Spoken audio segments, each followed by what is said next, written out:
Welcome to the Inspired by Invideo show. Here you can learn about how to use Invideo, ask questions and show off your videos. Stephen Healy is a content creator and facilitator for BeLive TV.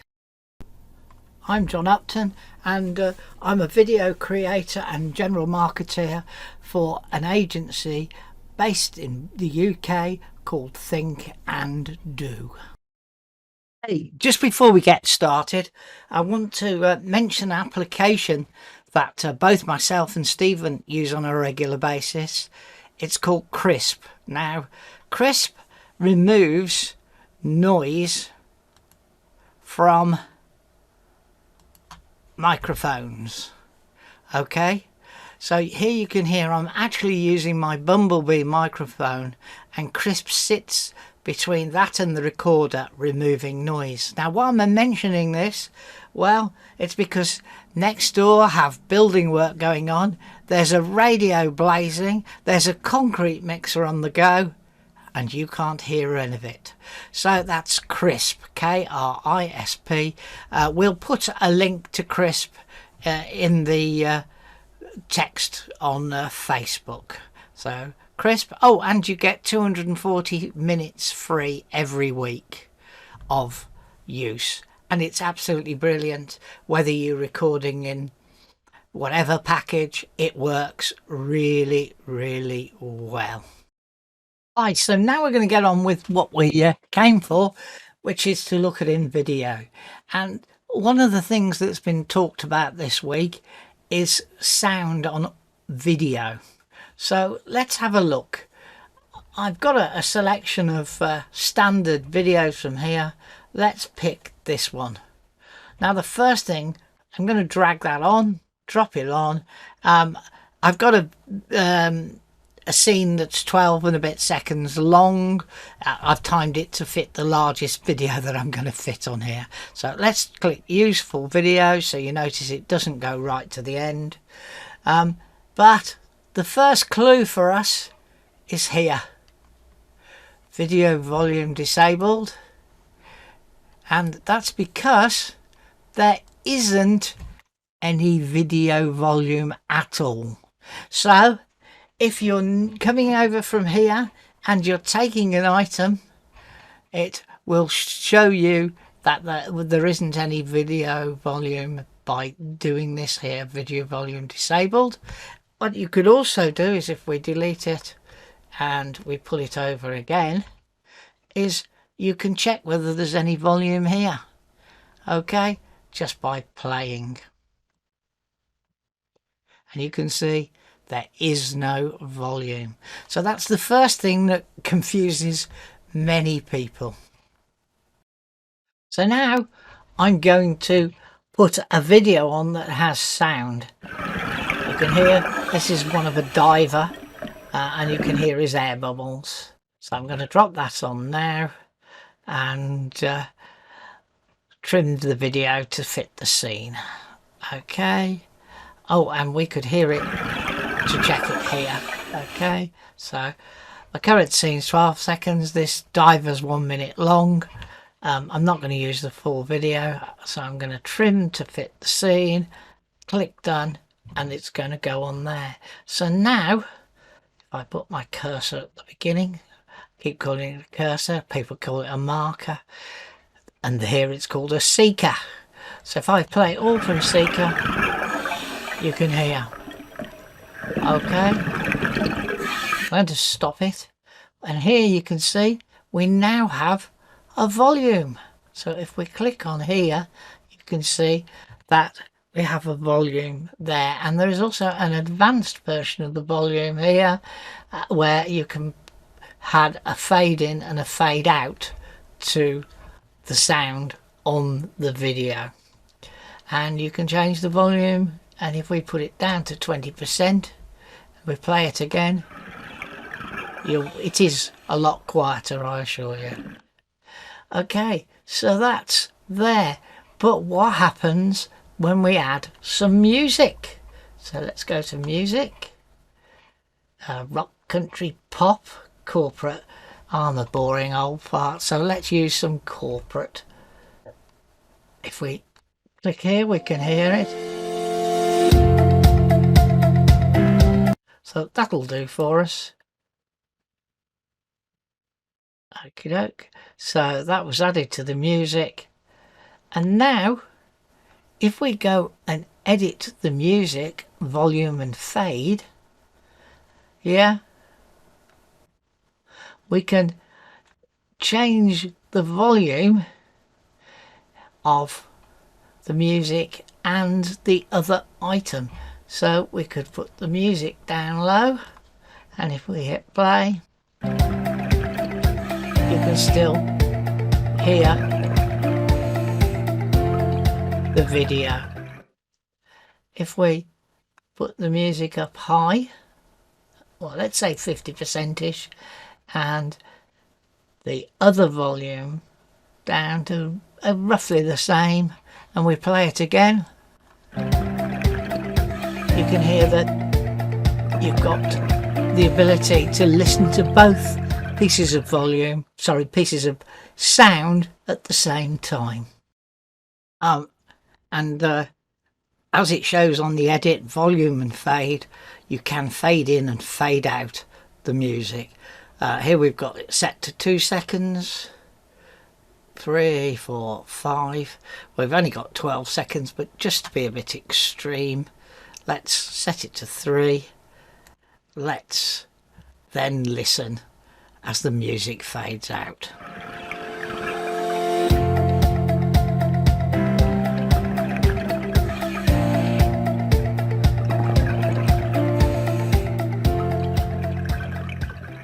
So as you saw there, the music fades out. Okay, so new are 3D stickers. Now, when I briefly looked at these, I thought, what a waste of space. There's loads and loads of pussycats, and I'm not into that kind of social media, but loads of you might be. But then, having had another good look at them, I find actually there are some quite useful ones. So let's go to stickers, and let's scroll down, and let's pick 3D stickers. Now actually these are quite amusing, and as I do have a client who's in the food industry, I might find them useful, but they're not really totally matching what he does. And then of course we've got the obligatory 5 billion different cats, and I got sort of bored here and thought, no, what a waste of space. But then when I visited a second time, I realised I perhaps should have scrolled down a bit further, because once you get beyond the cats, there's actually some quite meaningful stuff. Look! Different kinds of flibberdigit social media buttons. Yay! So yes, for all the different social medias out there in the world, and there's varying different things. Here, let's put this one on. And if we play now, okay, so he's on there. We could unloop it if we only want it to work once, but there's loads of them, and I was quite surprised, really, you know. So you could brighten up what you're doing and have buttons that show the different social medias that you support. So that was quite interesting. And then I scrolled a bit further, and what did I find? Some hands. Wavy wavy. Wow, thumbs down. Didn't like that, did we? But pointy man. And actually, if you think, you could use that inside a video to point at some relevant information. So what we could do is point at the button there. Okie doke. So if we make them, I didn't turn the loop off. Okay, so let's turn the loop off on both of them. Unloop and put to the beginning. you could use it then to make a point. Unloop. So I'm fiddling with them here. I'll make them both the same size. I'll put my I'll bring my text back and I'll play the whole thing. Of course, what you can do is you can slide them about and use them how you want to use them.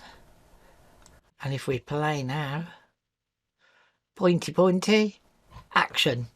Yeah, have them overlap a bit. But the key factor here is you can have a bit of fun and actually they can serve a useful purpose. Okay, so that is 3D stickers, and there are a few more as we go down. Bumping hands and fists, shaking hands, and all sorts of things. Let's turn the loop off and let's make that the third one there. Unloop. Okay, so now if I have a bit of a play. Now I'm doing this just really for illustration. They're not necessarily the right way to use them, but you can do, and that's the important thing.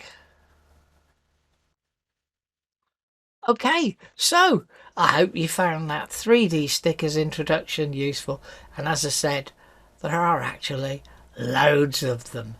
Oh, and then we end up back to different animals and variety of other things. So have a play yourself and see how you can make use of 3D stickers. Last week I showed how to put a photo into a circle using a mask. Well, I've had quite a lot of questions as a result of that, so let's tackle a few of them. The first question was, are there many different types of mask? Well, if we open up, we go to masks, there are loads of them, hundreds and hundreds of them. As you can see, snowflakes, you name it, they're there. And there we've got a triangle that is recognisable as the Aldi logo in the UK. Well, pretty similar anyway. So as you can see, human bodies, hearts, window, sideways, scraggly doos, 8 sexes, you name it, there's variation of it here. Now, I've only got one complaint, and that is I wish they would group all of the things together, so all the jigsaw puzzles were together, and I think they should really put the most basic things like a circle and a square right at the very beginning. Yeah, we've got a square here, but it's on an angle. We've got a plus sign, we've got it there, but I have to scroll forever to find a plain circle. This is not a plain circle. It's got a raggedy-do edge, and this one's got sides to it. So please, could we have simple square, oblong, circle? This one's very useful, but its mates all need to be there at the very, very beginning. I know I can search, but the 6 most common ones really should be at the beginning. The next question was, can I use a mask with a video? Well, let's pull this mask on. Let's make it a bit bigger. And let's go to videos. And let's use the same one as we used earlier. Drop it in, trim it to fit scene. Done. And hey presto, we have a video in a mask. Let's play it.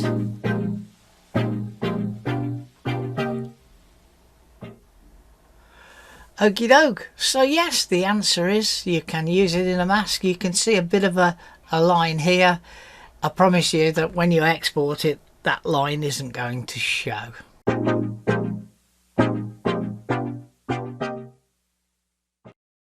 The next question was, can I have more than one mask on the screen? Well, the answer of course is yes. And I'm going to demonstrate that to you by putting 3 different masks on the screen. Now, to help me with location, I'm going to use a collage. And I'm going to use this one here. So now we've got a 3-section collage. So I'm going to nip back to masks now, and I'm going to add a mask to each of the areas. So I want an upright one for this area because this is a single unit here. So let's bring that, drop it here, make it a bit bigger, bring it down a bit, and then I'm going to add masks in the other 2 areas. I'm going to use this one here, the oval, and again it drops center.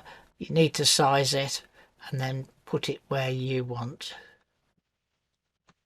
So I'm going to put that centrally on there, and then I want to be able to see my title, so I'm going to drop this one on. I'm going to make it smaller, move it over, and I've centralized that. You'll notice that we've got a line to show that we were lined up. And of course, if you want to do minor tweaks, you can use the arrow keys on your keyboard. Okay, so now I've got 3 masks.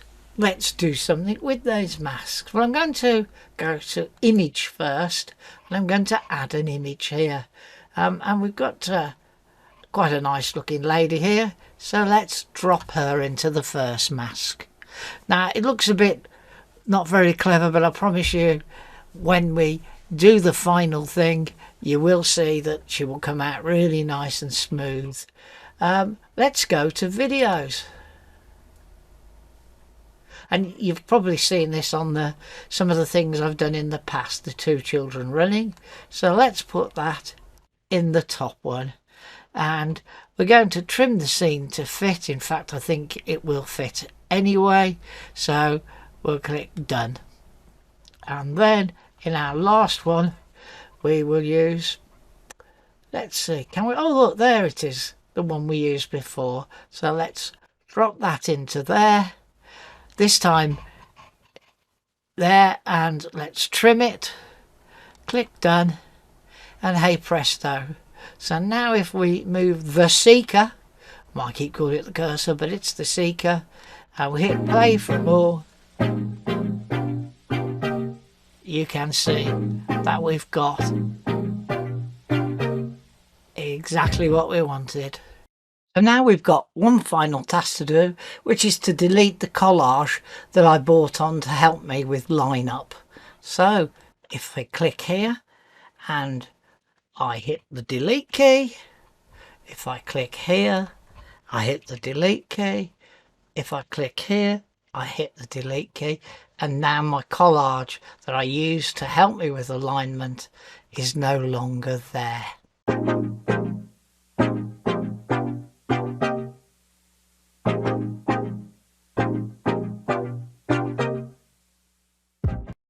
Stephen and I produce these tutorials for you to help you learn in video, but we need you to tell us what you want to know about. So, hope you enjoyed this. We look forward to seeing you again in the near future. Bye.